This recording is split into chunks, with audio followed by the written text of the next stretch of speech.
What a game that was. What a game that was. Now New York Knicks fans knows what it feels like to be walked down in a game and blow a double-digit lead. So many things I got to say and that went wrong for the New York Knicks at the end of this game. They had complete control of the game once Jalen Brunson caught his fifth personal foul. We just want to talk about the end of the game because the end of the game is what really matters here. Jalen Brunson got his fifth foul at the end of the game. I believe it was around the top of the fourth or the end of the third. I can't remember exactly.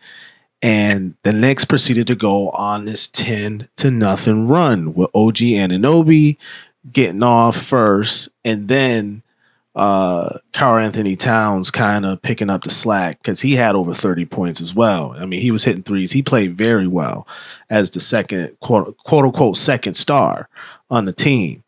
So everything was going smoothly. I think they even took a lead all the way up to about 14 points.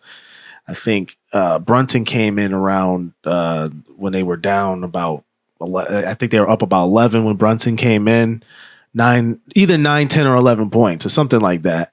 And then it proceeded to go south from that point on because the Knicks went back. They reverted back to what they know best, and that's ball stopper Jalen Brunson doing it all, even when he doesn't have to do it all.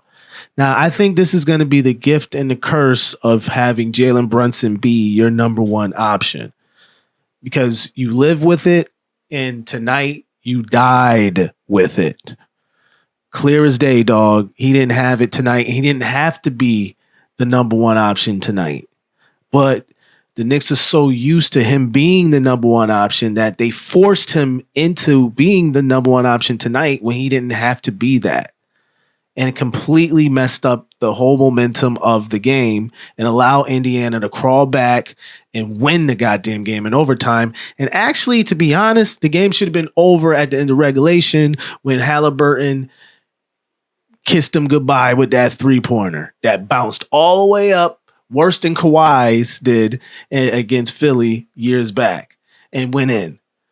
So it was amazing. Like, he did the Reggie Miller classic choke sign right in the garden. Perfect. What better way to show the best disrespect?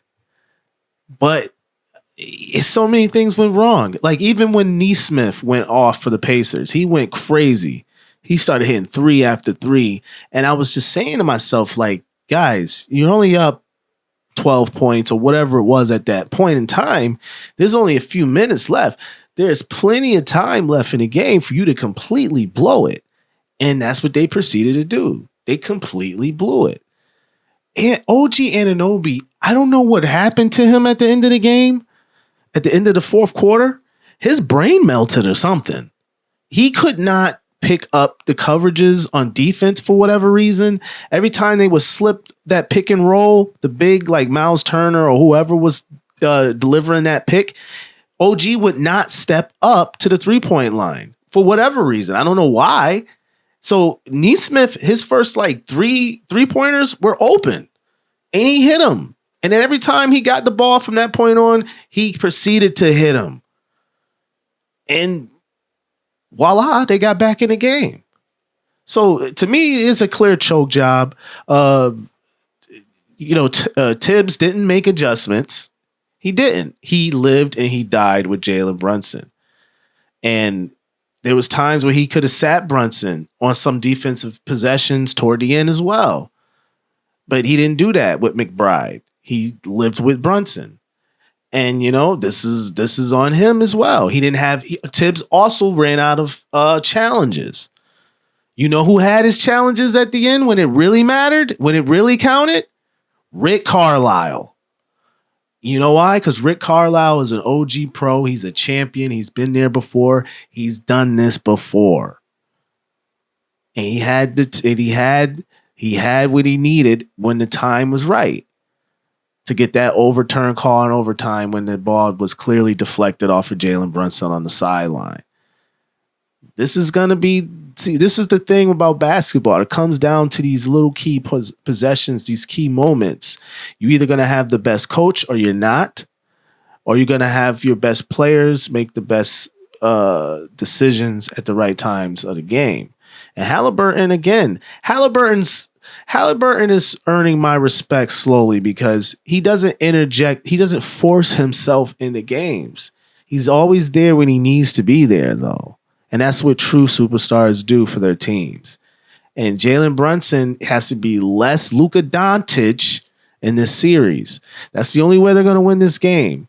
Brunson is going to have to trust his teammates. And he's going to have to relinquish the ball a little bit more and stop being a ball stopper, because that's not going to beat this team, the Pacers. This team plays 10 players deep. They don't play 7, 8 guys or 6, 7 guys like Thibodeau do. That's not going to work in this series. So let's see what happens going forward. But good game, man. It was everything that I thought it would be. So this is just the beginning of what I expect to be a 7-game series. Let's buckle up.